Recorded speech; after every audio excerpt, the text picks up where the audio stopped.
그 지난주가 끝나고 임정수 목사님에게 혹시 무인도 나오지 않았냐고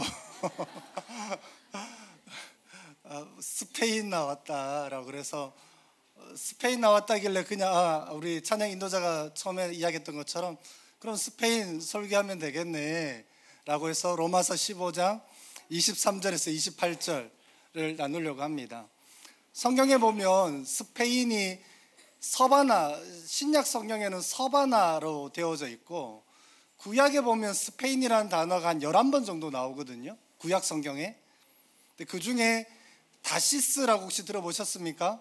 요나가 느느웨로 가서 회개의 복음을 전파해야 되는데 그렇게 하기 싫어서 다시스로 도망을 갑니다. 배를 타고요.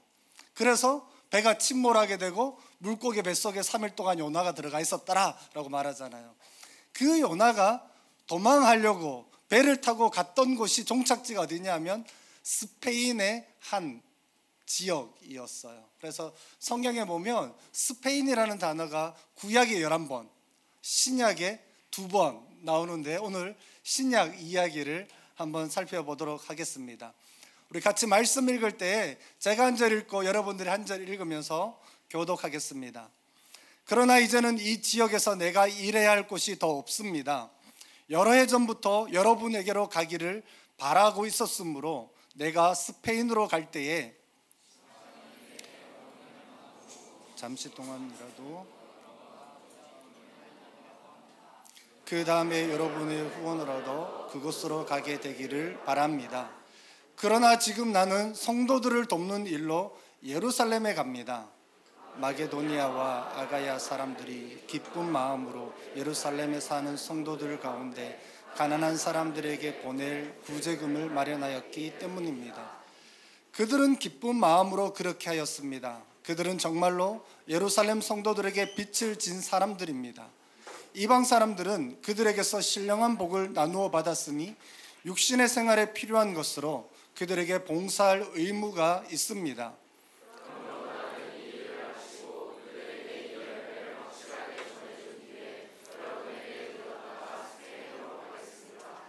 사도 바울이 스페인으로 가려고 했던 계획에 대해서 이야기를 합니다.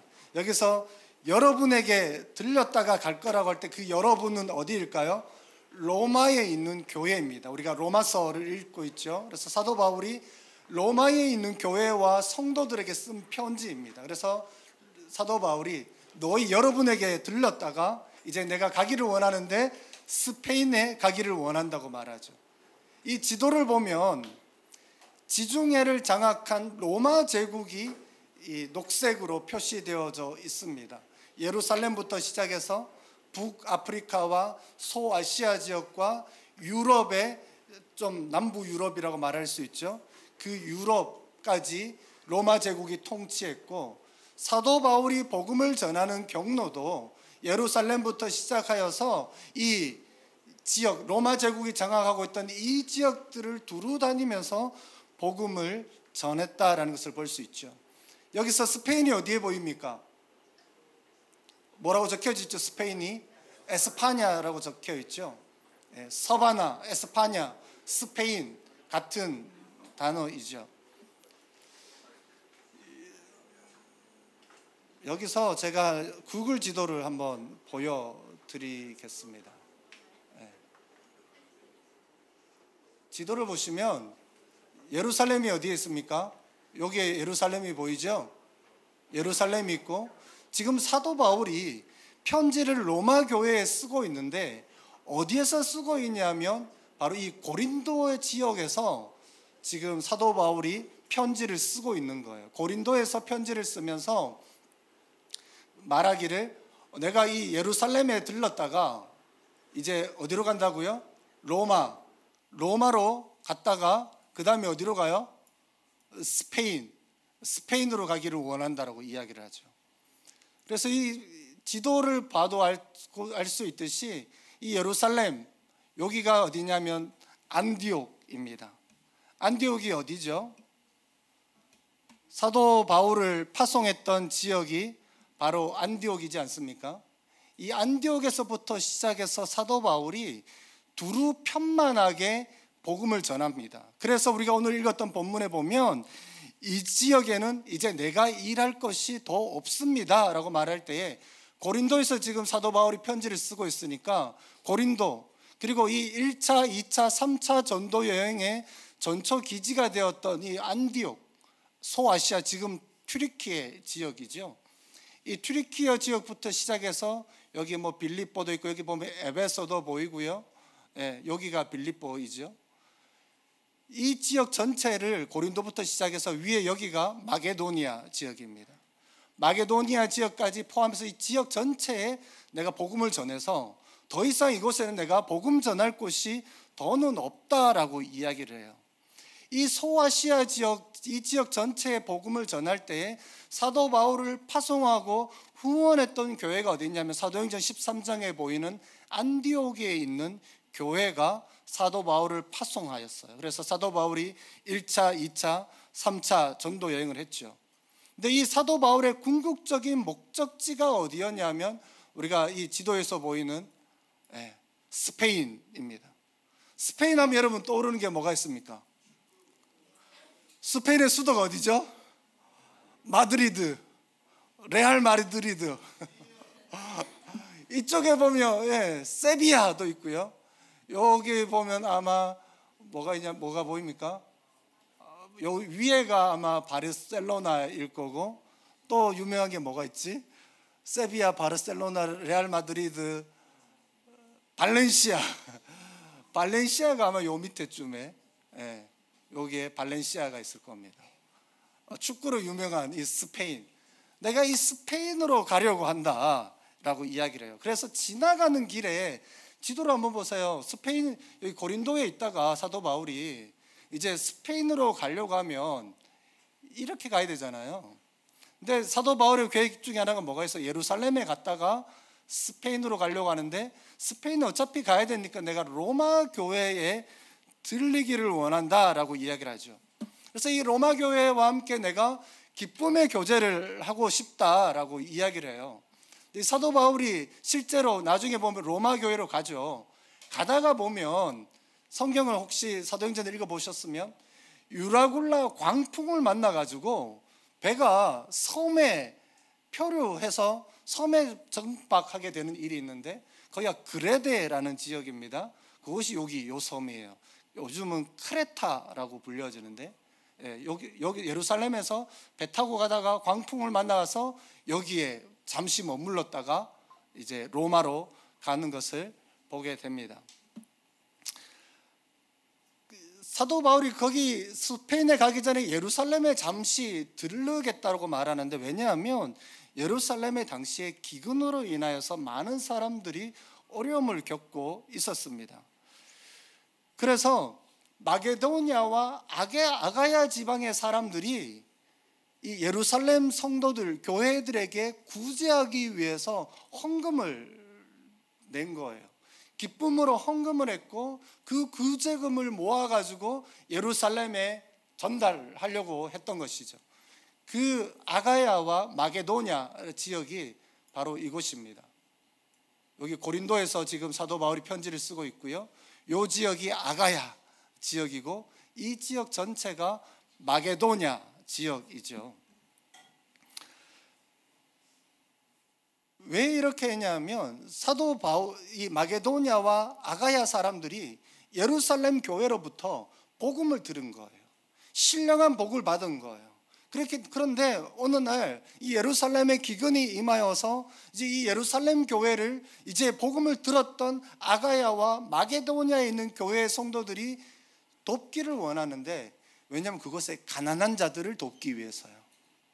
그 가난한 자들에게 복음을 나누는 것뿐만 아니라 물질적인 일상생활에 필요한 것들로 돕기 위해서 아가야와 마게도냐 교회가 헌금을 했고, 이제 사도 바울이 그것을 들고 이스라엘 예루살렘으로 가려고 합니다.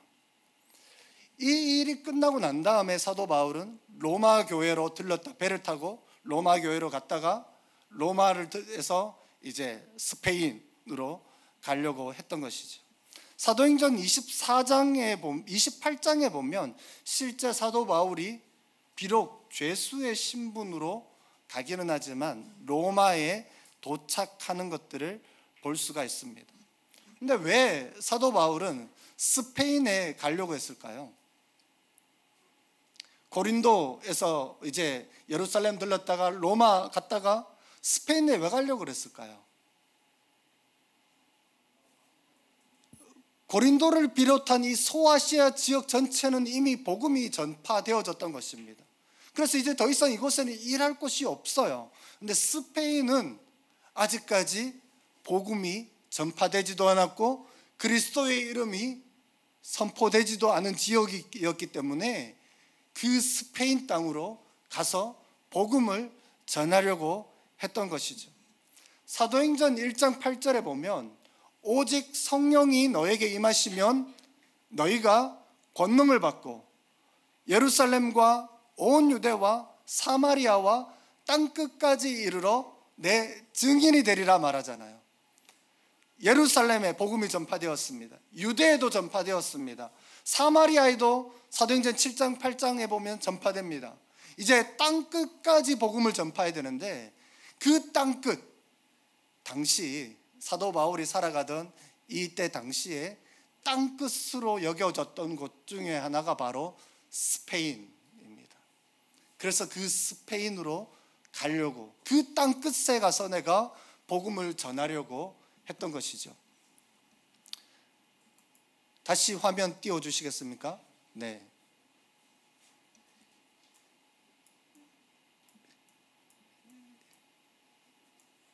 이 스페인인데요. 여기 보면 요 표시가 있잖아요. 요 지역이 당시에 땅끝이라고 불려졌던 곳이에요.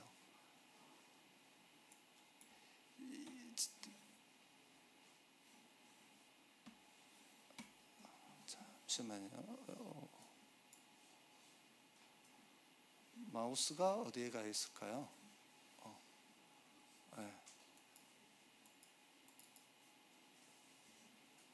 여기가 땅끝이라고 표시되어 있는 곳이에요. 여기서 보시면 등대가 있죠. 그리고 여기에 땅끝이라는 표시가 되어져 있는 곳입니다. 뭐라고 적혀져 있습니까? 여기 보면 킬로미터에 오 날라갔네. 00000이라고 적혀져 있죠. 그죠? 00000이라고 적혀져 있잖아요. 여기가 땅끝이에요. 제로. 그러니까 사도 바울이 땅끝으로 가서 내가 그곳에도 복음을 전해야 되겠다라고 한 것이 바로 이 스페인의 땅끝 마을. 나중에 한번 여러분 크면 그 땅끝 마을로 여행을 한번 가보십시오. 그 땅끝에서 복음을 전하기 위함이었습니다. 바울은 그렇다면 이 복음을 어떻게 전했을까요? 복음의 양손을 활용했습니다. 한쪽 손으로는 복음을 말로 선포하는 일들을 했었고요. 또 한쪽 손으로는 구제하고 그들의 실질적인 필요를 섬기는 일들로 육신의 생활에 필요한 것들을 나누면서 선교를 했다라는 것을 볼 수가 있습니다. 복음의 양손으로 사도 바울은 개척적인 선교를 감당했던 것이죠. 다시 이 화면을 띄워주시면, 얘는 날아가도 되고 이렇게 해야 되겠네요. 네. 마태복음 25장 35절에서 40절에 보면 이 복음의 양손으로 선교한다는 게 어떤 의미일까라는 것에 대한 힌트가 있는데요. 이 말씀은 이제 최후의 심판, 하나님 앞에서 양과 염소로 사람들을 구분하고 오른편에 있는 양의 사람들은 하나님의 나라를 받도록 하고, 염소들은 하나님의 뜻대로 따르지 않는 사람들은 영원한 심판을 받게 하는 그 최후의 심판의 시간에 이런 구절이 있는 겁니다. 양에 속한 사람들이 에게 말씀하시는 거예요. 너희는 내가 줄일 때에 내게 먹을 것을 주었고, 목마를 때에 마실 것을 주었고, 나그네에 있을 때 영접하였고, 병들어 있을 때에 돌봐 주었고, 감옥에 갇혔을 때 찾아주었다. 그때 의인들은 그에게 대답하기를 주님, 우리가 언제 주님께서 줄이신 것을 보고 잡수실 것을 드리고 목마르신 것을 보고 마실 것을 드리고 쭉쭉 했습니까? 그러니까 이제 임금이 그렇게 말하죠. 내가 진정으로 너에게 말한다. 너희가 여기 내 형제 자매 가운데 지극히 보잘것없는 사람 하나에게 한 것이 곧 내게 한 것이다. 내 형제 자매 가운데 지극히 보잘것없는 사람 한 명에게 한 것이 바로 나에게 한 것이다. 그 지극히 보잘것없는 사람들을 너희가 먹게 해주었고 마시게 해주었고 영접해 주었고 입을 것을 주었고 돌보아 주었고 찾아주었다라고 이야기를 하는 거예요. 하나님의 복음을 전파한다라는 것은 거창한 어떤 것들이 아니라 정말 지극히 작은 자 한 명에게, 우리의 친구들에게 그들이 어려움에 처했을 때 내 손을 내밀어 주는 그 하나를 주님께서는 기억하시고 예비된 나라를 상속하게 하신다라는 것이에요. 그래서 실제적으로 이렇게 볼 수 있는 거죠. 내가 줄일 때에 내게 먹을 것을 주었다라고 이야기를 하죠. 여러분이 너무나 잘 알듯이 오늘날 굶주린 사람들이 너무 많습니다. 아침에 출근을 하면서 오늘 라디오를 들으면서 오는데 팔레스타인 가자 지구에 있는 사람들이 지금 현재 2025년 6월 말 현재 가장 기근으로 인해서 많은 사람들이 어렵고 죽어간다는 이야기를 오늘 라디오 방송에서 하더라고요. 여전히 전 세계의 수많은 사람들이 굶주림 가운데 처해 있는데, 그럼 전 지구가 생산하는 식량이 모자라서 그러냐? 아니요. 차고 넘칩니다. 전 세계 70억 인구를 먹고도 남는 식량들이 차고 넘치는데 누군가는 더 많이 먹어서 문제이고 누군가는 그 먹을 것조차서 없어서 굶주려 죽는 일들이 지금 또 일어나고 있죠. 내가 줄일 때에 내게 먹을 것을 주었고 지극히 작은 자 한 명을 돕는 것을 말하는 겁니다. 병들었을 때에 돌보아 주었다. 대표적인 것이 HIV나 AIDS이죠. 저희 노프트 푸른 교회가 섬기는 현장들 중에 하나가 네팔입니다. 네팔 극서쪽에 가면 이 HIV 보균 아동들이 있어요. 그래서 그 아이들에게 그 백신 주사를 맞기도 하기도 하고 약을 평생 동안 복용하도록 해서 건강하게 살아갈 수 있도록 돕는 일들을 저희 교회에 협력하시는 선교사님께서 그 일들을 감당하고 계시죠. 질병으로 인하여서 고통받는 사람들이 너무 많은데 병들었을 때에 돌보아 주었다. 목마를 때에 마실 것을 주었다라고 말하죠. 우리는 언제나 깨끗한 물을 수도꼭지만 틀면 먹을 수 있고, 이제 여름철이기 때문에 이제 곳곳에서 물놀이, 깨끗한 물로 물놀이를 하지만 어떤 현장들은 물이 없습니다. 너무 기근 때문에, 가뭄 때문에 물이 없어요. 또 어떤 곳들은 물은 있는데 물이 너무 더러워요. 그 더러운 물을 마실 수밖에 없기 때문에 수인성 질병에 걸리는 일들도 비일비재하게 있는 것이죠. 탄자니아에 있는 저희 협력 선교사님은 그래서 우물을 파는 일들을 합니다. 그래서 깨끗한 물을 마실 수 있도록. 그런데 이 선교사님이 누구에게 우물을 먼저 파주냐 하면 중학교, 고등학교, 중고등학교에 그 학교 안에 우물 파는 일들을 집중적으로 하고 있어요. 그래서 학생들이 깨끗한 물을 마실 수 있도록, 그 물을 깃기 위해서 수십 킬로를 걸어가지 않아도 되도록 하기 위해서 지하수 개발을 하는 사람들도 있습니다. 저 더러운 물을 마셔야 되는 아이들을 위해서는 깨끗하게 정수해서 먹을 수 있도록 하는 기술들도 개발되고 있습니다. 헐벗었을 때에 입을 것을 주었고, 소년들이 병사로 나가기도 하고 아동 노동에 착취를 당하기도 하고 여러 가지 어려움 가운데 있는 사람들에게 입을 것을 주는 것, 그리고 나그네 되었을 때에 영접하는 거예요. 4,340만 명의 난민이 있습니다. 그 중에 또 실향 난민, 미얀마 같은 경우는 군부와 비군부 간의 전쟁이 있잖아요. 그 내전 때문에 국내 안에서 자기 집을 떠나서 다른 지역에 가서 살 수밖에 없는 사람들이 6,800만 명이 넘어요. 근데 오늘 우리가 스페인이잖아요.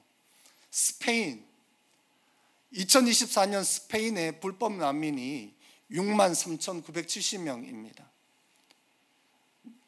안타까운 것은 보통 저 모로코라든지 혹은 그 옆에 있는 모리타니아라든지 이런 지역에서 난민들이 배를 타고 스페인으로 넘어갑니다. 지도를 보시면 작기는 하지만 되게 거리가 멀지 않아요. 그래도 꽤 멀죠.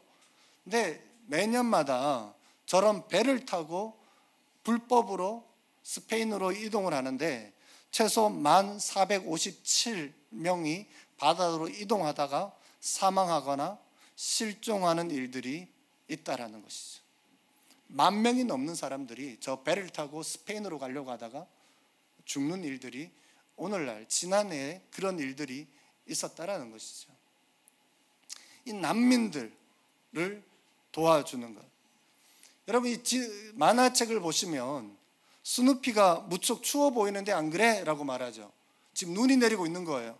스누피가 지금 벌벌 떨고 있지 않습니까? 근데 지나가는 두 사람은 아마 러시아 쪽 사람인지 털 모자와 털 옷을 입고 걸어갑니다. 그러면서 그런 것 같아. 가서 위로해 주는 게 좋겠어 라고 말하죠. 스누피 힘내라 그래 힘내야지 하고 떠나버리는 거예요. 그래서 스누피가 뭐지 이게 이러고 있잖아요. 어떻게 해야 됩니까 여러분? 스누피가 너무 배가 고파서 그리고 추위에 떨고 있어요. 그러면 모자를 벗고 옷을 벗어서 입혀주어야죠. 그럼 먹을 것을 줘야 되잖아요. 근데 스누피 힘내. 그래 힘내라 라고 말하고 떠나는 거예요. 근데 우리가 평소에 그렇게 하고 있지 않나라는 거예요. 누군가에게 격려의 말, 그래 힘내 라고 말은 하고 그들의 실질적인 필요는 채워주지 않는 거예요.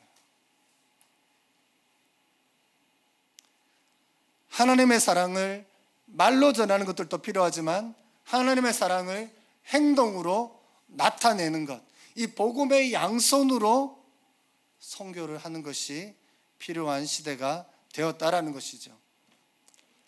조선족을 향해서도 사도 바울과 같은 개척 선교사가 있었습니다. 19세기 말에 우리 한국의 모습이죠. 1884년 19세기 말에 최초의 개신교 선교사 알렌이라는 사람이 우리나라에 옵니다. 84년도에 파송을 받았는데요. 미국의 마이애미 의과대학에서 의사로 면허증을 따고 23살의 나이에 조선 땅에 수개월을 걸려서 배를 타고 와서 의로 선교사로 우리나라에 처음 오게 됩니다. 오자마자 3개월밖에 안 됐는데 어떤 일이 일어나냐면, 역사 공부 좀 하셨습니까? 갑신정변이 이때 일어나요. 갑신정변이 일어나서 누가 다치냐면 민영익이 다치는데 27군데나 자상 칼로 베이고 찔려서 27군데나 자상을 당했어요. 그래서 그때 당시에는 서양 의사가 없었잖아요. 한의사들이 침을 놓거나 한약을 먹이거나 하는데 뭐 칼로 베어가지고 다 벌어지고 7cm씩 막 벌어지고 동맥은 끊어지고 이런 상황에서 어떻게 고쳐요? 근데 이 알렌이 한국에 온 지 3개월 만에 수술을 합니다. 근데 수술을 할 때 봉합하는 실이 없어서 뭘 사용했을까요? 명주실이라고 들어보셨습니까? 고전적인 명주실이라고, 그 실을 활용하여서 그 자상을 당한 그것을 다 꿰매어서 민영익을 살립니다. 그래서 이 고종이 이 알렌에게 병원을 하나 지어주죠. 그게 강혜원이고 그게 재중원으로 바뀌고 그게 오늘날 연세 세브란스 의료원으로 발전하게 되는 게 이 알렌 의사 덕분이죠.